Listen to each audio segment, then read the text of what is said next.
My mother wants me to pay my golden brother's bail after he destroyed a grocery store. But jail might help him change his narcissistic behavior that my mother taught him. I'm not much of a writer, not even outside of Reddit. But this story deserves to be shared, according to a friend who suggested I post it here. Whether it was worth it or not, you'll be the judge. Maybe it will serve as a warning for someone else to flee toxic family dynamics before it's too late.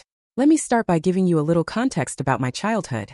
It wasn't entirely horrible, but it was full of strange and frankly exasperating moments. I have a brother who is 2 years younger than me, and our parents, well, let's just say they are interesting characters to say the least. My mom was always a lazy and narcissistic housewife. She wasn't one of those mothers who went above and beyond for her family. Instead, she preferred to spend her days watching soap operas while ignoring basic responsibilities. However, she was an expert in dramatizing everything, like a true soap opera fan, and my brother was always her favorite. He always was. From a young age, I knew I wasn't going to get the same attention or treatment as my brother, but over time I simply got used to it.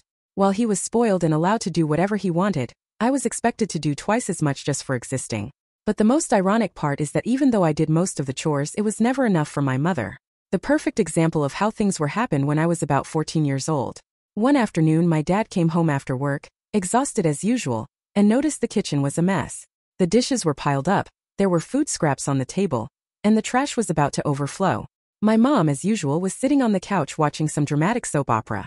She had been glued to the sofa all afternoon, letting the kitchen deteriorate, as if the household chores would magically be done by fairies. Frustrated, my dad asked my mom if, before going out with her friends that night, she could at least clean the kitchen. "Just the kitchen, I'm not asking you to remodel the house, just the kitchen," he said, with a tired tone that suggested he'd had enough days like this. But my mother, who had plans to go out and get drunk with her friends, decided it wasn't her problem. So when my dad left the house to meet a client or something, I don't remember, she got up from the couch, looked at me directly, and with her most authoritative tone said, "Look, you're young, you have energy. Besides, I've been busy all afternoon." Even though for her, being busy meant watching 3 episodes of a soap opera. "Busy?" I replied incredulously. "Yes, so now it's your turn to clean the kitchen." She said it as if it was truly monumental to sit in front of the TV, eating chips, while feeling sorry for fictional characters. I just stared at her with the deadest expression I could muster on my face, and I said, "No, I'm not doing it." She gave me a look of disbelief. It was clear she wasn't used to being told no. However, instead of reacting, she shrugged as if my response didn't matter. "All right, as you wish, but when your father gets home, we'll see what happens," she said with a confident and somewhat malicious smile. She put on her coat and walked out the door without a care in the world. I knew exactly what was going to happen. I didn't touch a plate or a fork. In fact, I decided to make my own dinner using everything available in the kitchen, and left it even messier, just to see how the scene would unfold. My dad came home a few hours later. He was exhausted as usual, and when he walked into the kitchen, the first thing he saw was the accumulated mess. It looked like days had gone by without anyone cleaning, though it had only been a few hours of chaos. "What the hell is this?" he said, clearly upset. It wasn't the first time he'd seen the kitchen in such a state, but usually, he would end up cleaning it himself because, well, no one else would. I told him that Mom had gone out partying, didn't want to clean, and that I had no intention of doing it either because, come on, it wasn't my job. He sighed frustrated but didn't say anything to me. He just went to sit on the couch to watch TV. Probably too tired to start an argument. That was typical of my dad. While he wasn't mean to me, he preferred to avoid conflict at all costs, especially if it meant confronting my mother. A couple of hours later, my mother came back. She was stumbling a bit, clearly drunk, and when she saw my dad on the couch, she approached with that arrogant attitude of someone who thinks they've done everything right in life. "Why are you so quiet?" she asked. "Because you left the kitchen in a mess.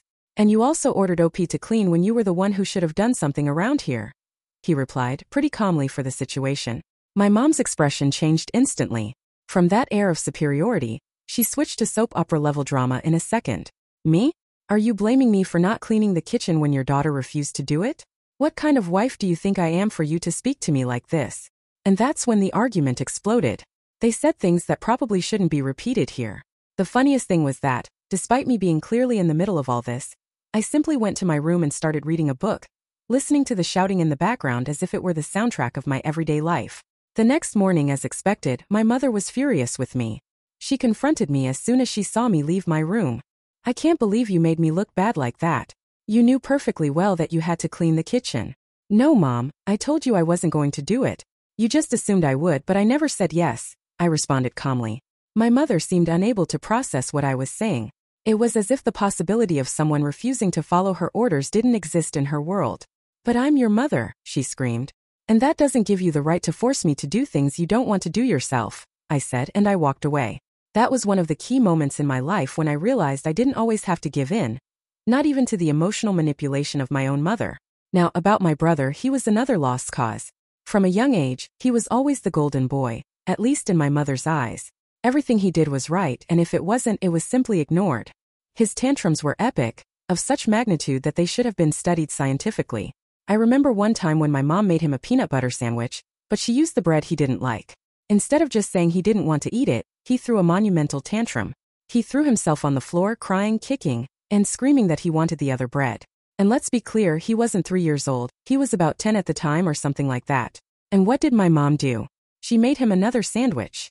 This kind of thing was a daily occurrence.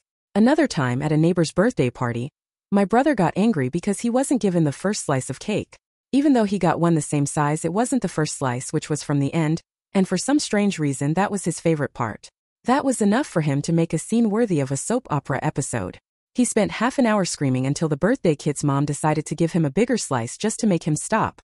The weirdest part was that my mom and brother had an unnervingly close relationship, especially when it came to watching soap operas. It was creepy to see them sitting together, laughing when something bad happened to the good characters. I remember one time when the villain in the soap opera was doing her evil thing, sleeping with the poor protagonist's boyfriend or something like that. My mom and brother laughed hysterically, like they were watching the best comedy in the world. And there I was thinking, God, what the hell is wrong with these people? It wasn't just that. While they watched their soap operas, they ate junk food like there was no tomorrow. It was typical for my mom to buy tubs of ice cream and bags of chips that were supposed to last the week, but they would disappear in just a few hours. My dad would come home after a long day at work and see the aftermath of their junk food fest, and his frustration was palpable. Again? This was supposed to last all week, he'd say, while my mom and brother kept watching TV like they had nothing to do with the pile of trash. After many episodes like that, I decided the only way to survive was to get out of there. So when the time came to go to college, I went as far away as I could. I still talked to my dad occasionally, but we were never really close.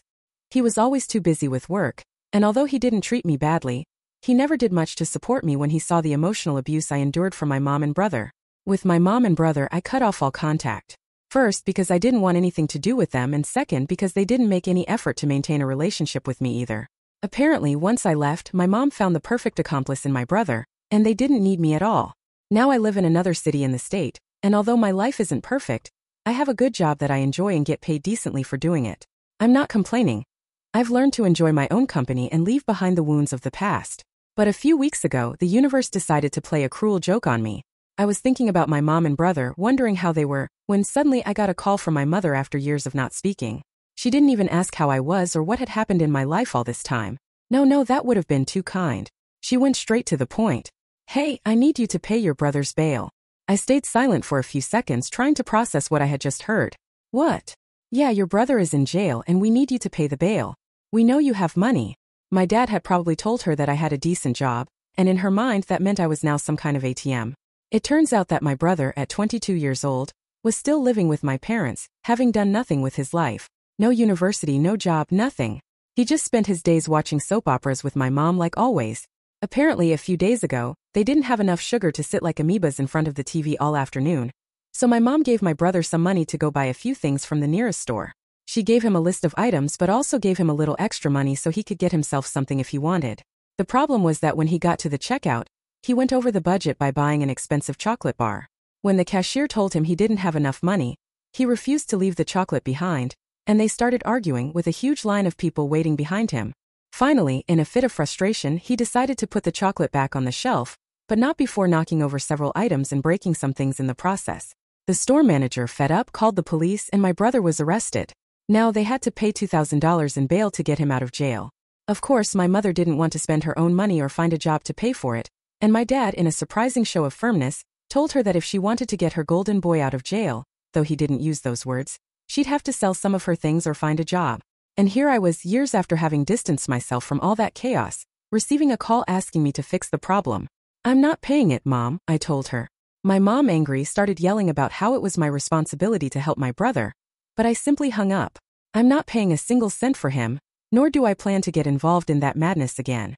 If my mom wants to keep living in her fantasy world, She can do so, but without my help. And here I am, sharing this because my friend, who often reads these kinds of stories, said it might be entertaining for you all to read. Update 1.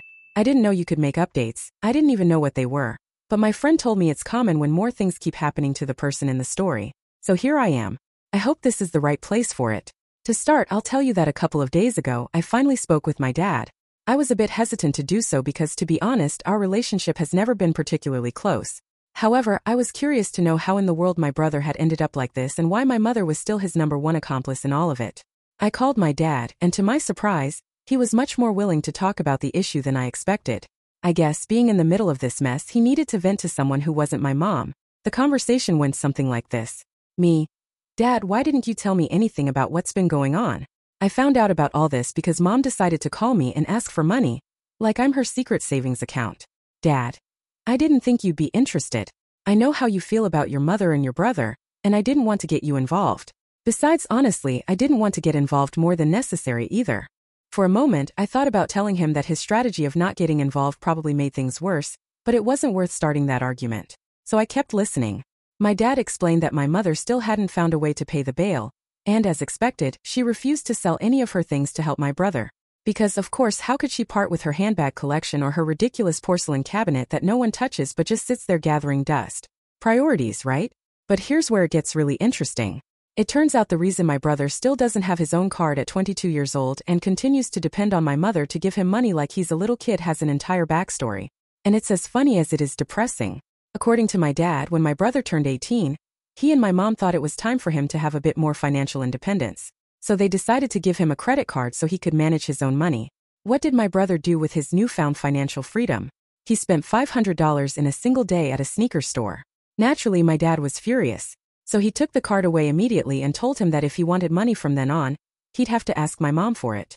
And that's how this ridiculous dynamic was born, where my mom gives him a portion of the money they have in their joint account for the month's expenses.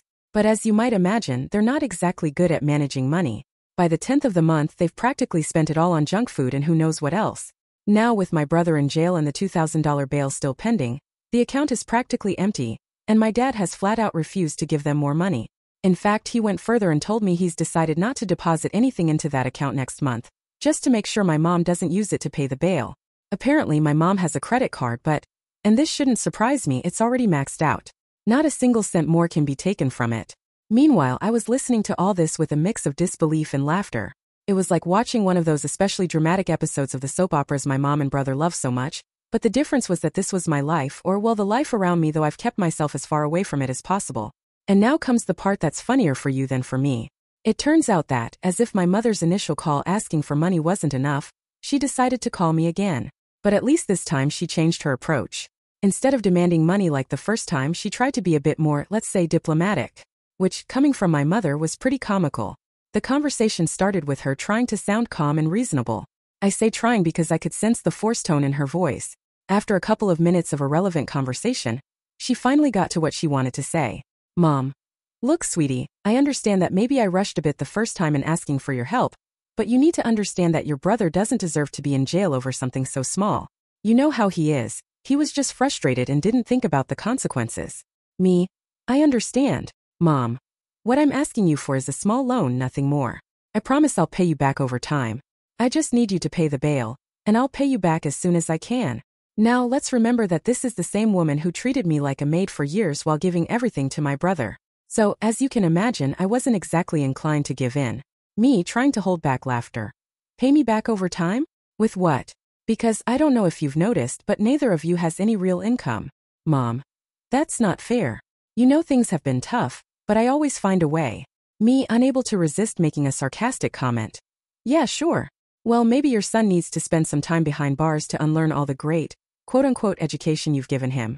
Who knows, he might come out knowing he can't break things when he doesn't have enough money to pay for his chocolate. Mom obviously offended. I can't believe you'd say that. Me. Well, I can't believe you called me. And with that I hung up. Since then I haven't heard anything more from her. I suspect she'll keep trying to find someone willing to pay for her little disaster, but so far, it seems she hasn't succeeded. As for me, I feel pretty good about my decision. It's time my brother learned the consequences of his actions, and for my mother to stop shielding him from reality. Update 2. To my surprise, my mother finally found a way to get my brother out of jail. Honestly, I thought the situation would drag on longer since my mother didn't seem willing to sell anything to help her precious golden boy. But apparently, the fear of her son spending a few more days behind bars pushed her to do the unthinkable. So she sold her phone and some of her jewelry. When I found out, I almost choked from laughing. I mean, it's not like these were the most valuable things she could have sold. She could have started with those expensive handbags, or I don't know, anything else that didn't have so much sentimental value to her. But oh well, she did it. She sold her phone and some jewelry. At first, I thought it was just another impulsive decision, but in reality, I think there's a life lesson in there if my mother and brother know how to see it. Which I doubt, but one can dream, right? At the very least, this small sacrifice might teach my mother that protecting my brother from the consequences of his actions always comes at a price. She can't keep living like problems will magically solve themselves, especially if she's willing to empty her pockets so that my brother can keep messing up without learning a thing. Now the problem with my brother is far from resolved, and here's where things get even juicier. My dad told me that even though my mom paid the bail to get him out, the store is suing him for about $10,000. Not only did my brother make a scene in the store and break some expensive items, but he also disrupted the environment so much that some customers left before finishing their purchases. And of course the store is claiming all those damages. My dad told me this with a tone of resignation that made me feel sorry for him.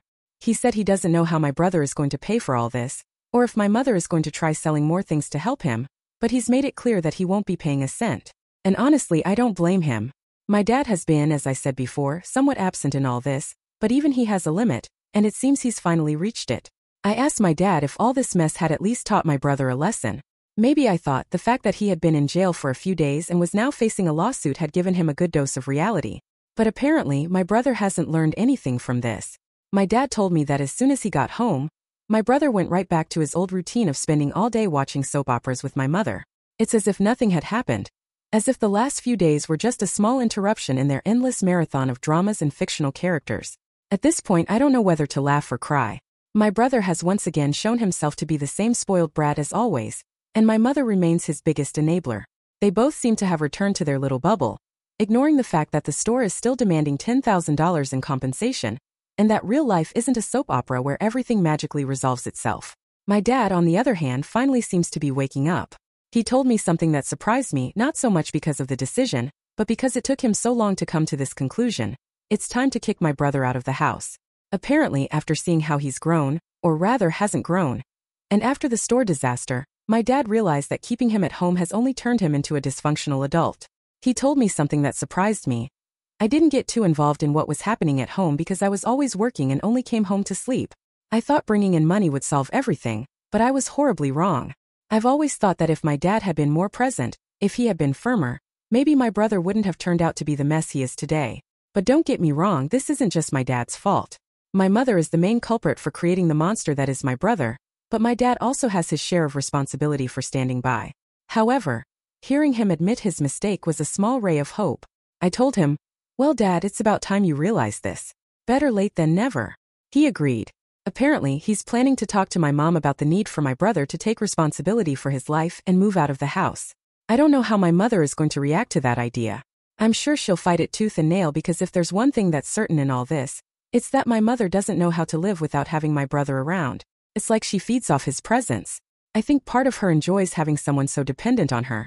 I don't know how all this is going to end. I don't know if my dad is really going to take charge and kick my brother out, or if my mother will find a way to sabotage him. But one thing is clear. My dad doesn't intend to back down this time. For now, I can only watch the spectacle from a distance as I've always done. Although, who knows, maybe this is the final season of my family's soap opera. I hope so. Update 3. After all the previous drama, I'm here to tell you that my father has finally managed to get my brother a job. Yes, I know you're probably as surprised as I am. I never thought I'd see the day when my brother would get off the couch and the TV to do something useful with his life.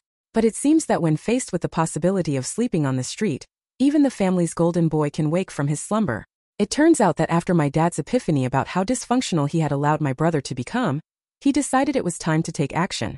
He basically told my brother, "Either you get a job or you're sleeping on the street." Of course, my brother doesn't have any friends he could turn to or any support network outside of my mother. Spending all day watching soap operas with her isn't exactly a brilliant strategy for building relationships or developing a life outside of the house. So, my dad offered him a solution working with him. My father is an accountant, and while he doesn't need an accounting assistant, because let's be real, my brother wouldn't even know where to start. He does need someone to clean the office. Nothing glamorous, nothing that requires special skills. Just sweeping, mopping, and keeping the place presentable. It was basically the only option my brother had, so he had no choice but to accept. Now every morning my brother goes to the office with my dad and spends the day cleaning.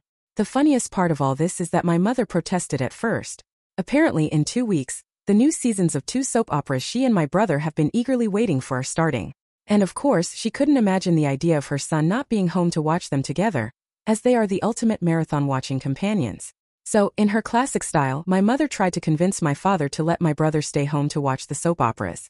But my dad wasn't playing games this time.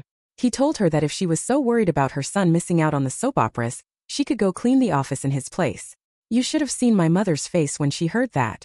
It was as if he had suggested selling one of her beloved handbags. What a horror. Missing the final episode of one of her favorite shows was the worst thing that could happen to her. After that response, my mother didn't say another word on the subject. My dad's plan is pretty simple. He told my brother he'll start by paying him minimum wage. It's not much, but it's a start. The goal is for my brother to begin to understand what it means to earn money through hard work. If my brother shows some discipline, my dad is even willing to offer him more in the future, like answering the phones or handling more administrative tasks in the office. But for now, he's on probation. The family dynamics have changed a little since my brother started working, although not as much as one might expect. My mother is still my mother. She's still glued to the soap operas and seems to have reluctantly accepted that her son won't be there all day to watch them with her. But I imagine she's secretly hoping this cleaning job doesn't last long, and that my brother will be back on the couch as soon as possible. On the other hand, my dad seems more determined than ever not to back down.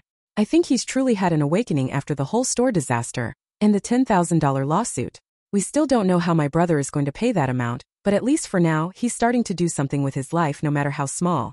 And if my dad really stays firm, maybe this will be the first step toward my brother finally becoming a functional adult. I know this is just the beginning, and my family has always been good at sabotaging any positive progress, so I wouldn't be surprised if in a few weeks we're back to square one. But for now, I'm enjoying this small moment of cosmic justice. Watching my brother have to get up early to go clean is a spectacle I never thought I'd see. I even asked my dad to send me pictures, but he said he wouldn't. And although it's a small step in the grand scheme of things, it's something. Maybe, after all, the universe is trying to teach my family a lesson about responsibility and consequences. Update 4. It's been a while since my last update, and I thought it was time to fill you in on how things are going here. This time, the story revolves around my brother and the money he owed to the store. And while that problem has finally been resolved, it seems we have a new chapter in this never-ending soap opera. First, the big news. My brother has finally finished paying off everything he destroyed in the store. That's right, after several months of cleaning my dad's office and enduring the grueling day-to-day of having to work. What a tragedy, I know. He managed to save up enough to pay off the debt. Honestly, I never thought I'd see the day when he'd take responsibility for anything, but here we are. A round of applause for the golden boy of the family, who, for the first time in his life, faced the consequences of his actions. However, if you thought this would be the end of everything and that my brother would become a fully functional person, I have bad news. As soon as he finished paying off the debt, he decided to quit. The moment he was free from the $10,000 obligation, my brother opted to return to his natural state of doing nothing. According to him, he no longer has to answer to anyone, so he sees no reason to keep working with my dad. But my dad isn't willing to let him go back to being a parasite under his roof. He literally told him, "If you don't want to work with me, then you'll have to find another job, because I'm not going to keep supporting a freeloader in this house." And of course my brother, who was already getting ready to return to his routine of soap opera marathons with my mother, had no choice but to agree to keep working, at least for now. My dad, who seems to have reached his limit of patience, went a step further and told my brother that he also has to find an apartment and move out within the next 2 weeks. Yes, my dad is finally pushing my brother out of the nest, or rather off the couch in front of the TV. After everything that has happened, I think my dad just doesn't want to see him in the house every day, living off him while he keeps bringing in the money to support everyone. As you can imagine, my mother is not happy about this, but she has bigger things to worry about, as my dad has decided to stop paying for all the streaming services and cable. She no longer has access to her beloved soap operas or her endless list of shows. My dad told her that if she wants to keep watching TV, she can get a job and pay for the services herself. When my dad gave her this news, my mother protested with all her might. Imagine the drama. "You can't do this to me, you're crazy if you think I'm going to work." And all the complaints of someone who has lived in a comfortable bubble for years. The funniest part is that at first she didn't even believe him. She thought my dad was just saying this to annoy her or as an empty ultimatum. But, as you might imagine, when the first billing cycle of the streaming services came to an end, the bubble burst.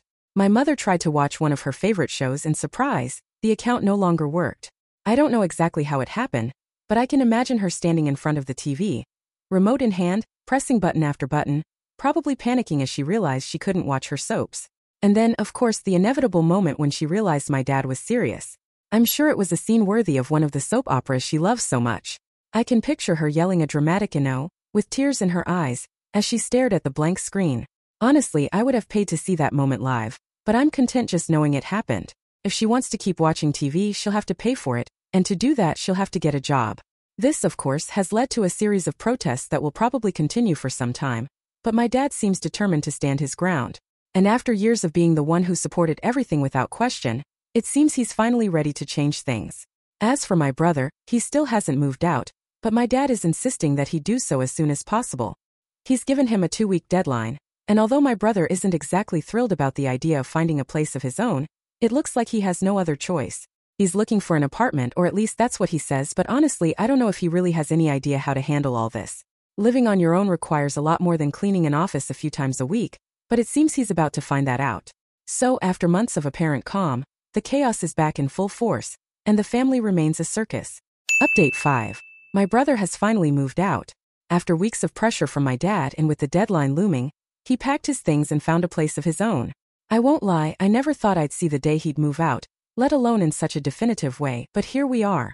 He now has his own apartment, and although it's not exactly a palace, it's a start. The fact that he's out of the family home is already a huge step for someone who, until recently, spent his days on the couch watching soap operas with our mother. Though he's still working with my dad because let's be honest, who else would hire him at this point? Now that he lives on his own, he has no choice but to keep working or find a better paying job. He's between a rock and a hard place, and while it's an uncomfortable situation for him, I must say it's the best thing that's happened to him in years. My dad burned all the bridges when he pushed him to move out, and now my brother has nowhere to go back to. He has no option but to move forward, and though he won't admit it, he's starting to realize what it means to be a responsible adult. What's interesting is that, despite everything, my brother is still pretty naive about what it means to live on his own. He moved out with the basics: a mattress, a few cheap pieces of furniture, and very little idea of how to survive outside the bubble that our mother created for him. He's learning the hard way just how expensive it is to be independent. Between paying rent, bills, and buying food, he's barely scraping by. For someone who was used to having everything handed to him, this new lifestyle has been a reality check. He's gone from worrying about what show to watch after lunch to worrying about whether he'll have enough money to buy food at the end of the week. The funniest part of all this is that my mother has tried to drag him back into her world. Seeing that she no longer has her soap opera companion, she asked my brother if she could come over to his apartment to watch their shows together. And here's the funny part. My brother doesn't even have a TV, let alone the streaming subscriptions that my mother adores. It seems this new adult life doesn't have room for the luxuries he depended on when he lived at home. So laughing, he told our mother that for now, he's more worried about buying a decent bed and stocking his fridge than installing a TV. My mother, on the other hand, is still in her own bubble, though now that bubble has less entertainment. She's started doing some chores around the house, but she's still complaining bitterly. She complains that the money isn't enough, that she can't watch her shows, and of course she complains that my dad doesn't support her like he used to. While my dad still deposits money into their joint account for household expenses, she can't use that money to pay for the services. Instead of doing the logical thing, she's been begging my dad to reactivate the services they used to have. She's tried all sorts of tactics, from dramatic to passive-aggressive, but my dad hasn't budged an inch. He's told her more than once that if she wants to keep watching soap operas, she can get a job and pay for them herself.